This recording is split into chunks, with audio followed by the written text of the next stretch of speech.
नमस्कार। आजच्या व्हिडिओत आपण शून्य खर्चात तयार होणारे शैक्षणिक साहित्य आज तयार करणार आहोत। हे प्लास्टिकच्या पिशव्या आहेत, त्यामध्ये पेस्टच्या बाटल्या होत्या।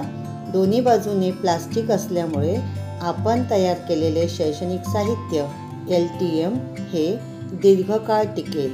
इथे मी पाढे लिहिले आहेत। आपण त्यामध्ये जोड शब्द, संख्या, अक्षरात, अंकात, वार, महिने अशा अनेक गोष्टी लिहू शकतो।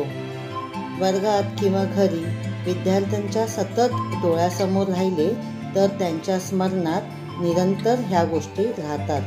पाठांतराची तशी आवश्यकता राहत नाही। आपणास व्हिडिओ आवडल्यास लाईक, कमेंट आणि हो शेअर जरूर करा।